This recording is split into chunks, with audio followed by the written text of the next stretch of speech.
Hello and welcome to Andertons TV. My name is Jack Duxbury. He's Oz behind the camera. And this is my very favourite person in the world of MI. It is... Andy Mack. Thank you for being here, mate. What Pleasure. Have you brought in? You've been sat here for a couple of hours, so I understand you've been really busy. Yeah. But I've stayed deliberately ignorant, but what have you got on the table? So, this is the MPCX Special Edition. Now, ask me, why is it special? Why is it special? I'll tell you why it's special. So, first thing is, 1988, 35 years of the MPC platform. So, back in 1988, we released the MPC 60, and that basically just changed the whole landscape of beat making, hip hop. It enabled people to bring in like sampling to the pads. You can make beats, chop up vinyls. It created a whole new era of music when it came out, and then obviously the 62 came out, and then to the classic 3000, and to where we are today with new technology, screens, powerful sampling, and this takes you back to the original colorway as well. You know, the iconic cream that anyone who's in the world of production that was getting into sampling, you would have had a cream AKAI with the big red logo sitting in your studio. And when you sit in front of this and you see those colors, so it just draws you in. So yeah, you know, it's a pivotal moment for the brand because, you know, when we introduced the X and the Live back in 2017 now, we embedded brand new technology into them. You know, prior to that, MPC standalones were still a thing, but they were limited with what they could do. You know, now we're talking about full-blown instruments on board, pretty much unlimited sampling. You know, because there's so much sample power now. You got DAW interaction as well, so you can open up in Logic and FL and whatever you want to do. But the standalone capabilities of what you can do without a computer is pretty outstanding. So this represents everything about the brand over 35 years of where we are today with technology. Is there anything other than how amazing it looks under the hood? So basically this comes with 4 gig of RAM now. So all of the other MPCs had 2 gig of RAM, apart from the MPC Key 61. This gives you more power for the instruments as well, because this also has all of the MPC collection of instruments that were inside the keys. So you get Fabric XL, the Fabric collection, you get the studio strings, you get the stage piano, stage electric, the FM synth. So it gives you a great collection of sounds directly inside the unit. You get 48 gigabytes of SD storage as well. Some of that is contributed towards the instruments, and then you've got more places to store all of your own projects, which is really, really cool. And plus, remember, you can put an SSD drive inside here, so you can put a 2 terabyte. You've got USB, SD reader. Like, you know, let's just talk about the I/O on this thing because it's quite mind-blowing. So you've got dual XLR and line-ins on the back. We've got phonos for turntables with ground. We've got 8 CB gate. You've got 2 MIDI, 4 out. Then you've also got 2 USBs, right?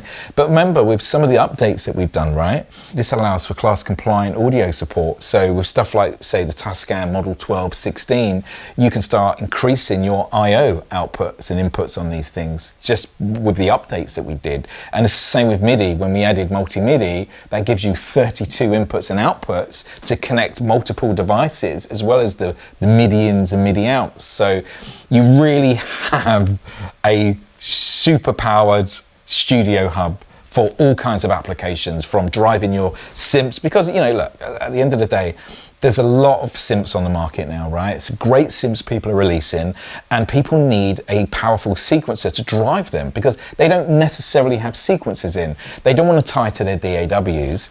And this, you know, we've seen a massive influx in the type of people that use MPCs because of what's going on in the synth market as well. So, and obviously, you know, the most iconic user is the dedicated sample chop boom bap hip hop producer.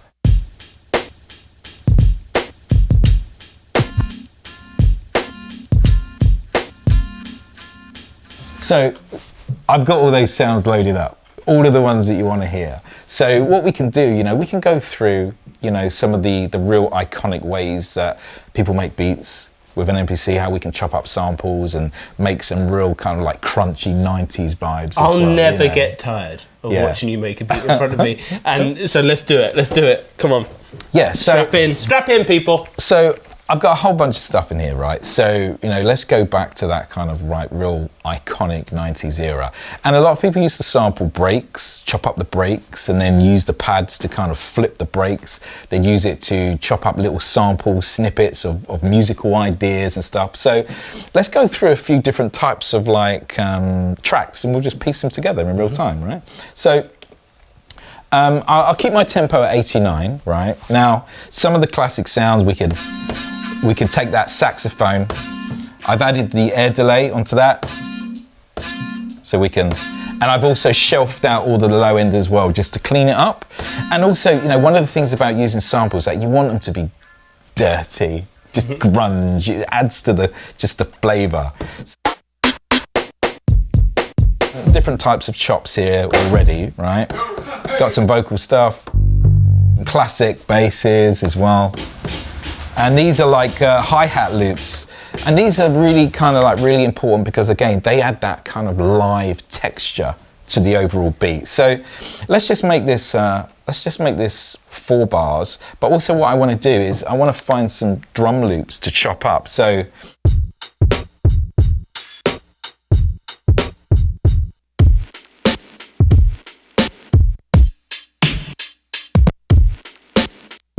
that one? Should we use that one? They all sound incredible. Okay. I don't know what it is. Yeah. So and the thing about the X Special Edition, you've got dedicated buttons for all your features, so you can really move around the hardware fast. And to be honest with you, anyone who's never seen an X before, right, you've got this 16 levels of Q links here, which give you visual feedback in real time of all the parameters. So look, I'm now in sample chop mode. Everything comes up here of what features I have available, so we can go to the start endpoints, we can go in a much more smaller chromatics. So anyway, obviously there's so many different types of chop techniques as well. You go from Pete Rock, Jay Dilla to DJ Premier.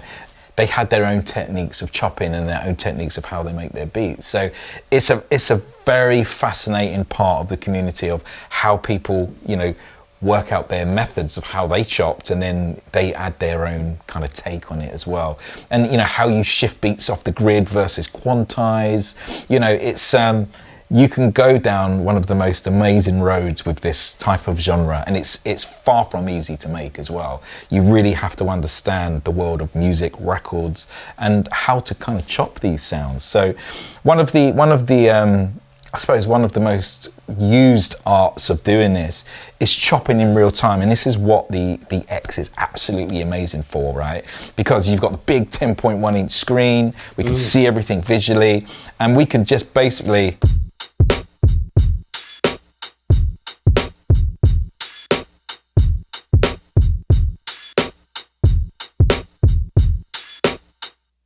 so now we've got our chops. How easy was that? And just for a layman, because I think I get it now, you were playing along to the loop, and every time you hit the pad, it creates a chop. And it's already assigned it to each pad. Yeah. So now we can go in, and you see that snare's a bit clipped, so you can just go in and this is the bit I'd see on all the videos, and they fine tuning, and the X seems to be perfect for that. There you go. So what are the Q links doing here when you're in chop? What they're doing, I've got this in screen mode, so it's always following what the screen's doing. So if I'm in this mode, or I'm inside a plugin or an effect, it will populate all of the parameters that's on the screen for me.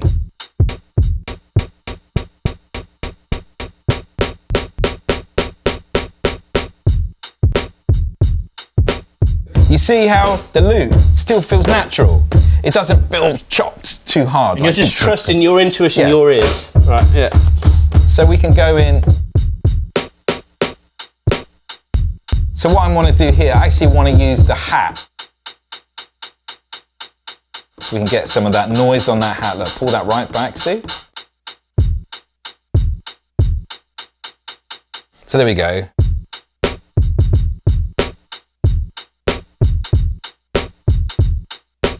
really what you're doing, you're taking a great beat that you love the sound of, and then you can make that beat your own by using the chops and just, you know, replaying the kick or the hat or whatever. That's what's so great about using loops. So now that we've done some chops, okay, so what we can do here is if we hold down shift, we can go convert, and then you can convert it a number of ways. You can keep it as its original sample. We can send it to clip mode, but I tend to use new program with new samples, and what it does, it takes that, creates a program for me, and it makes them into new chops as well. So I've always got those samples of how I chop them. So that's done, okay? So now what I can do is go to a new track, and I kind of decide, well, what do I want to do first? You know, how do I want to kind of build my beat? So maybe what I'm going to do is start off with those real kind of like grungy hats. I really like them.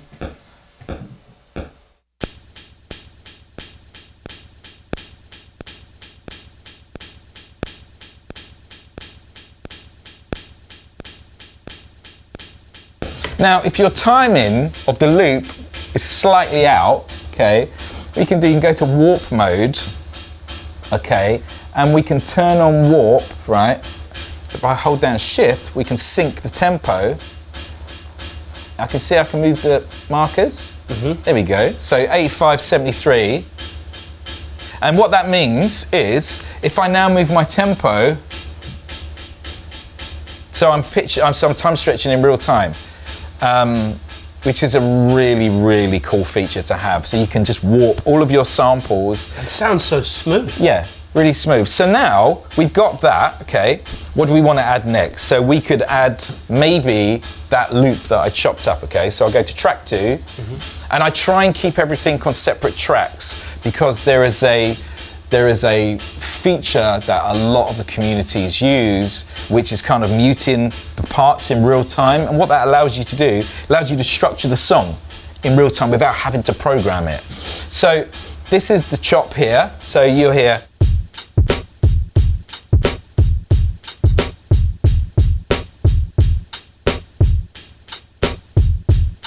Now, what that's done with the hi-hat, it's allowed me to take off that quite highly swung groove and turn it into a little bit less swung. So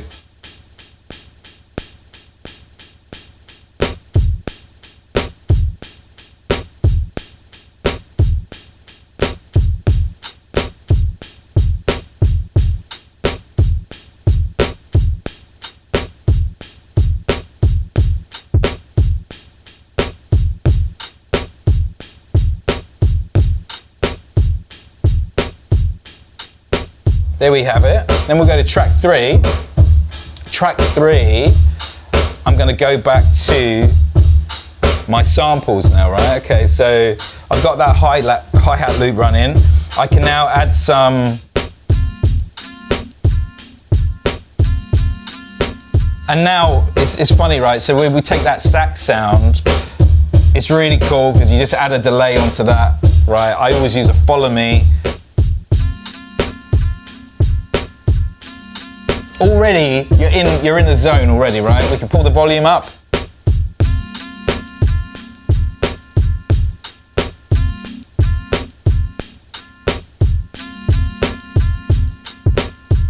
So we're there, we've got a really cool scratch. We can go,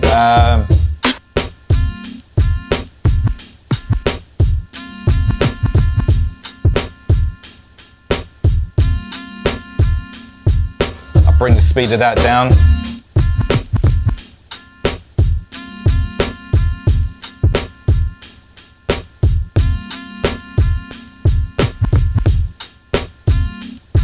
So now we're kind of in a real cool place. I can add some single one shots over the top.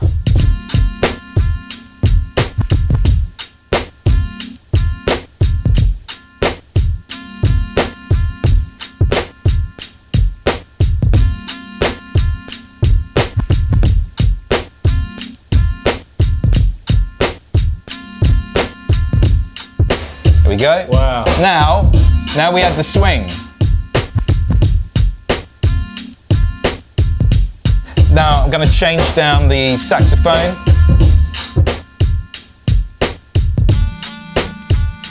Then I'm going to go to bank A, where I've got some like I've got different types of chops, like melodic stuff as well. We can.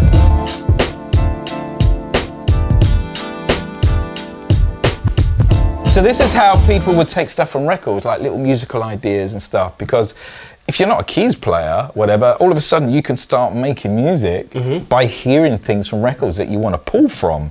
And this is, you know, one of the most magical things about you know, sampling. There's no restrictions.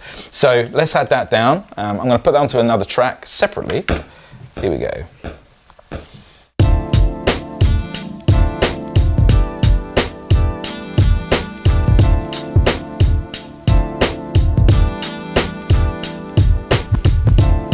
So we can add some like musical elements over this now. I think I've got like it's like a kind of a rise sound. See where it is. So we'll add that in. Resolves the beat.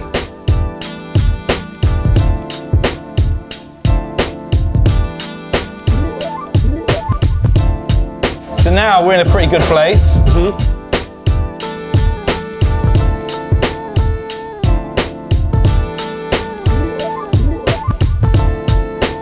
Go on, you play, go on. You go now. limp wristed. Now, if we go into our pad mute, actually no, we'll go to track mute actually.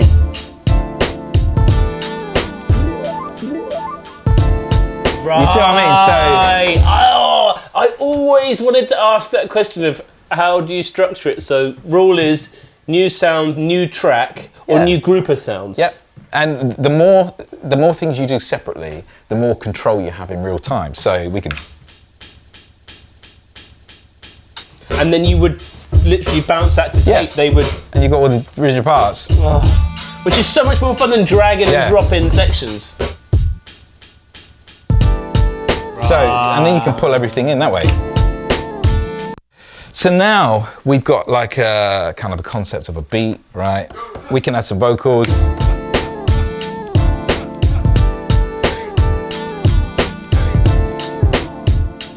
And now you might want to take a bass. So what we could actually do is we could actually use, we could go to sample and we'll go to program edit and then we can just hit this keys here and now. I thought we got a little keyboard, didn't we? Plug that in? Yeah, I can plug that in, but I could use the pads as well. So we can go into here, we can jump through the banks and the octaves, so we can go. This screen, it's the first time I sat in front of this screen for many a year, and it changes everything. So you can go in, pick the key or the bass line, and now it's on the pad.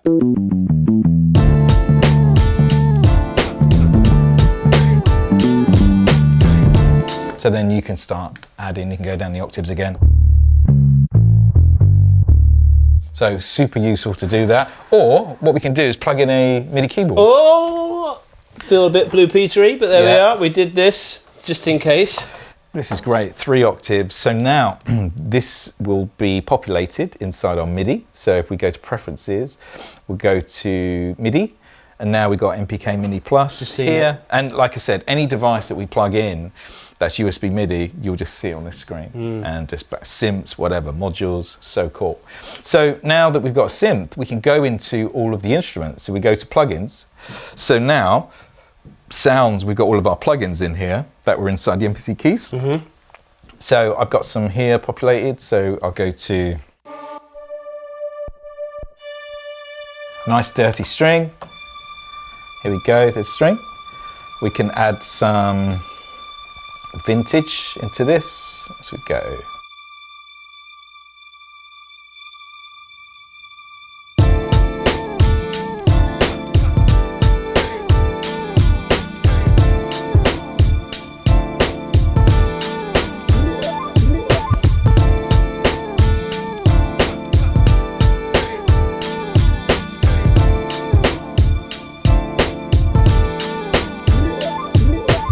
Now I'm inside my plugin on the screen. Looks incredible. Go to our browser here. So let's go to another track. We could name that track. Strings. Go to 7, go next one. I'll tell you what would be quite cool.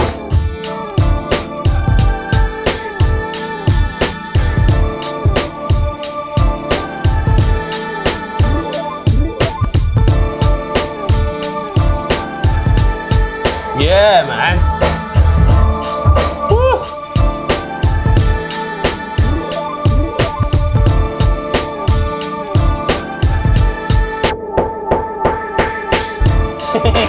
Then we can go into some. So we could just vibe it, haven't we?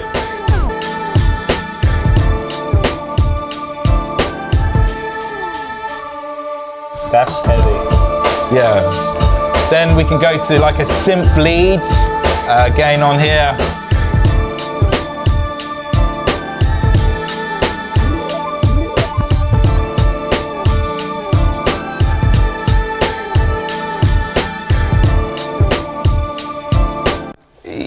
Your track's virtually done, basically. Do you know what I mean? So you can go in, structure it, but that's the vibe. That's how quick we've made something just by doing some chops. But dude, you can go so deep into. And when the original X came out, yeah, that stuff we did with the instruments, that wasn't on the horizon then. So when the first X came out, it was really the pivot back into standalone, right? So standalone and controller, so they can do both things.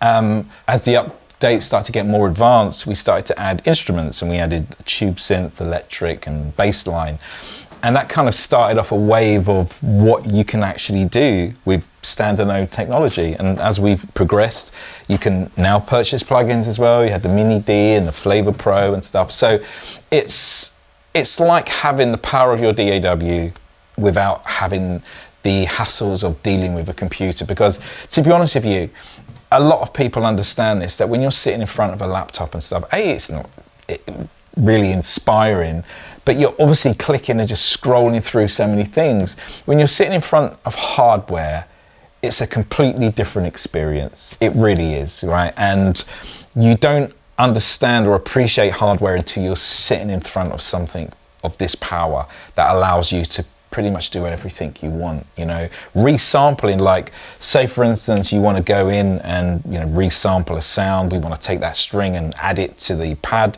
It's so easy to do these things now because of technology. So my point is, when you go back to some of the vintage stuff, it's nice to have them as collectors, right? Like they have that nostalgic look about them, right? Which is why we brought out the SE. That's the nostalgic look. It creates a magic when you're producing. And the thing is, we all need inspiration, right? Everybody needs to be inspired to make music sometimes, when you really have those moments where you're like, oh, what am I going to use?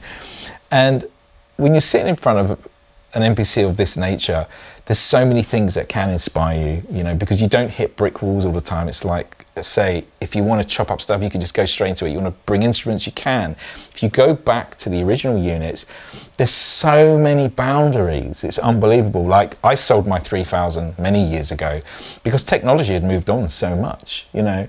And you become very, I suppose, connected with these older units, but from a technology perspective, they hold you back. I said earlier when you came in, do you feel, because you were last minute, came in, do this video, and you can move between the units, right? With yeah, you know, so you can load up all your projects. So everything you do on a live one will work across all of the platforms. You can go from any of the MPCs and know exactly where you are, right?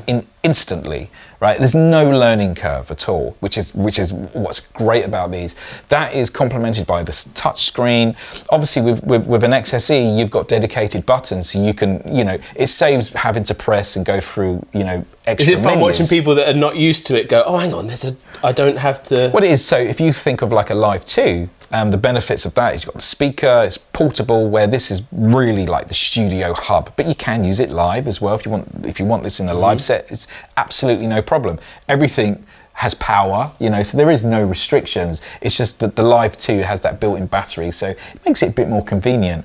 But you've got 4 Q-Links without the OLEDs, right? But the screen emulates the OLEDs if you want it, but on the XSE, you've got it in front of you, so you can visually see what you're doing. Like if you look on here, this is emulating the main mode. So I've got my quantized time divisions, how much swing that I want, velocity on a track, BPM.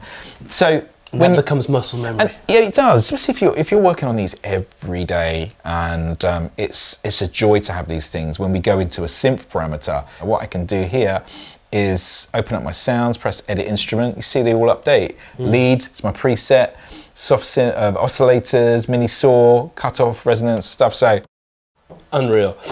As a consumer, yes, I've missed out. Like personally, I feel if I was going to get an MPC, I almost jumped in for the retro edition of the Live 2. Yeah. And now I can't get that. Yeah. Is this going to be a limited time only, or is this kind of like how? This is a special edition. People will have to move fast. And funny enough, we're a shop, so you can click on the links below and order this stuff. Yeah, exactly. Yeah. So, but again, you know, anyone who's... That was a real personal question, because I'm like, because I have to get my ducks in a row and feel about it, because this does feel... I'm tempted as a consumer, because everything I was reading about the other ones, it seemed like the community with the X is like, no one had anything really... There weren't any yearnings for anything more. It seems to be such an established form factor. The X really did break the boundaries of technology, and when you look at the X today, you know, the thing that we wanted to do was make sure that we represent the 35 years of the brand and the format, but also increase the capacity of like the RAM, because it's a very important thing with all of the instruments now. People just don't use them for sampling and drums anymore. They use them for all kinds of things.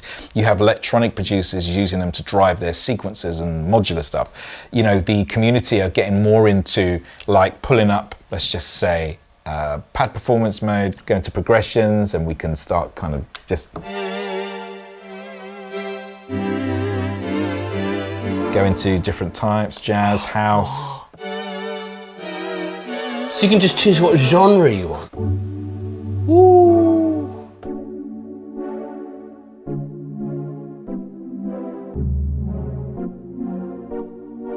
So, and that's across all of the sounds as well. So you can, you could use, say, like, let's say a really nice Rhodes. It's amazing to see how far it's come. Here we go. Plugins, sounds. Let's go to Fabric. We'll go to Electrics. Go to.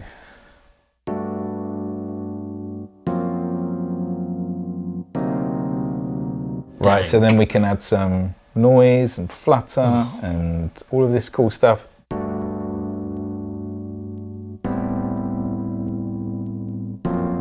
And this is, this kind of tech is so important for the communities, because a lot of people can get frustrated who can't play keys, but they hear these amazing chords in their head. So you could actually bring in a session player, get him to play a load of chords for you, drop it into the sequence, and then convert it into progressions.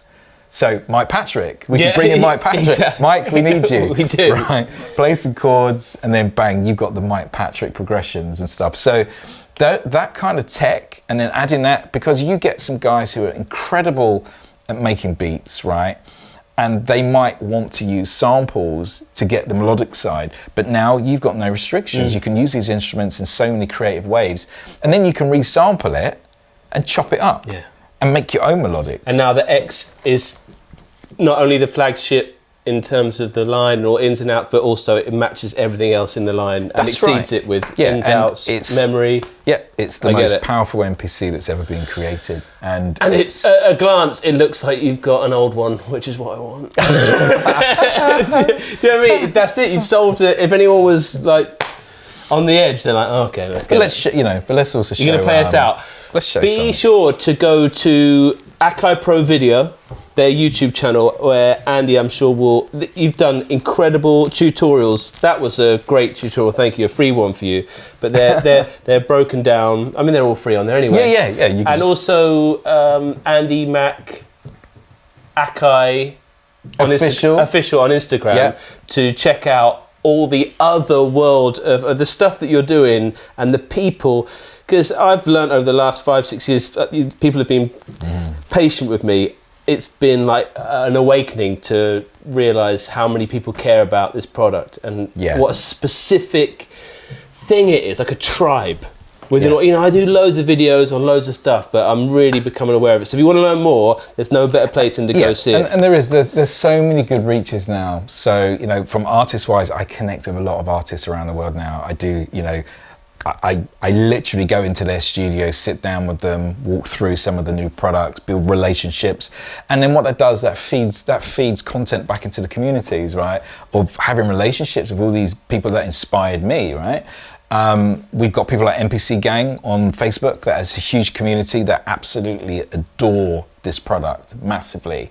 There's so many different communities that you can just tie yourselves into, right? To learn about the history of the brand, techniques. You can, you know, they will share different types of workflows with you. So, you know, the internet can be a great resource to learn. And this is, you know, why I created the whole MPC Academy of getting you started, right? So you can go through specific techniques, you can go as deep as you want, and then you've got people like Tube Digger that do like very advanced master classes and stuff. So there's some great resources out there that I really do advise people to go and watch, man. Like, it's slowly seeping in, and if I had one, I would be on it way more. Yeah, completely. Because it's magic, and it's always fun. That's what I love about the community as well. The music, and maybe I'm generalising, but it's fun as well. Oh, it is, because they're all so passionate. And the immediacy of it, when you do it in front of me, I'm like, oh God, this is so much more interesting than a piano demo. Yeah. So thanks, mate. No, Thanks for being here, and thank you for watching, and we'll see you again soon on Andertons TV, baby. Thank you.